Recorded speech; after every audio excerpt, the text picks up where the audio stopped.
നാടിനെ ഭീതിയിലാക്കിയ കടുവയെ പിടികൂടാൻ വയനാട് പുൽപ്പള്ളി അമരക്കുനിയിൽ രാപ്പകൽ തിരച്ചിൽ. തിരച്ചിലിനായി കുങ്കിയാനകളായ കോന്നി സുരേന്ദ്രനെയും വിക്രമിനെയും അമരക്കുനിയിലെത്തിച്ചു. പ്രദേശത്ത് കടുവ സാന്നിധ്യം ഉറപ്പായതോടെ മൂന്നാമത്തെ കൂടും സ്ഥാപിച്ചിട്ടുണ്ട്. പ്രത്യേക അറിയിപ്പ്.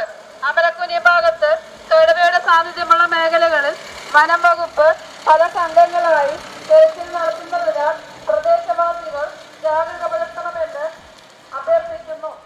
Chief forest veterinary officer doctor Arun Zachariah ഇന്ന് രാവിലെ എത്തി. വനംവകുപ്പ് ഉദ്യോഗസ്ഥർ 3 സംഘങ്ങളായി തിരിഞ്ഞ് അമരക്കുനി അരിച്ചുപെറുക്കി. കവലയിലെ കാട് പിടിച്ചു കിടക്കുന്ന പറമ്പിൽ കടുവ സാന്നിധ്യത്തിന്റെ സൂചനകൾ നൽകുന്ന കാഷ്ടം അടക്കമുള്ള അവശിഷ്ടങ്ങൾ കിട്ടി. ഇവിടെ മൂന്നാമത്തെ കൂട് സ്ഥാപിച്ചു. നേരത്തെ 2 ആടുകളെ കൊന്നിട്ട സ്ഥലത്ത് സ്ഥാപിച്ച കൂടുകളും സ്ഥാനം മാറ്റി. ഒപ്പം ക്യാമറ ട്രാപ്പുകളും നിരീക്ഷണ ക്യാമറകളും. വിക്രം, സുരേന്ദ്രൻ തുടങ്ങിയ കുങ്കിയാനകൾ അമരക്കുനിയിലേക്കെത്തി. നാളെ രാവിലെ തെരച്ചിലിന് ഇവയെ ഉപയോഗിക്കും. കുങ്കി പെട്രോളിങ്ങിന് വേണ്ടിയിട്ട് 2 ആനകളെ, വിക്രം അതുപോലെ തന്നെ സുരേന്ദ്രൻ എന്നീ കുങ്കിയാനകളെ പുത്തങ്ങ ആന ക്യാമ്പിൽ നിന്നും ഇവിടെ എത്തിച്ചിട്ടുണ്ട്.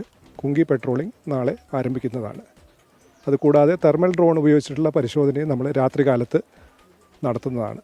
തെർമൽ ഡ്രോൺ ഉപയോഗിക്കുമ്പോൾ അതിൻ്റെ ഒരു ഗുണം എന്തെന്ന് വെച്ച് കഴിഞ്ഞാൽ രാത്രികാലത്തും ഈ കടുവയുടെ സഞ്ചാരപഥം നമുക്ക് കൃത്യമായിട്ട് മനസ്സിലാക്കാൻ കഴിയുന്നതാണ്.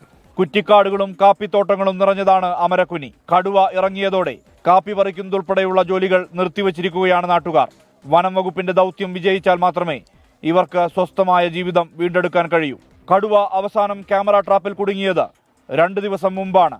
ഇന്ന് നൈറ്റ് പട്രോളിങ്ങും തെർമൽ ഡ്രോൺ നിരീക്ഷണവും തുടരും. 3 കൂടുകളിൽ ഒന്നിൽ കടുവ വീഴും എന്നാണ് വനം വകുപ്പിന്റെ പ്രതീക്ഷ. ഒപ്പം നാട്ടുകാരുടെയും. അമരക്കുനിയിൽ നിന്ന് സുർജിത് അയ്യപ്പത്ത്, 24.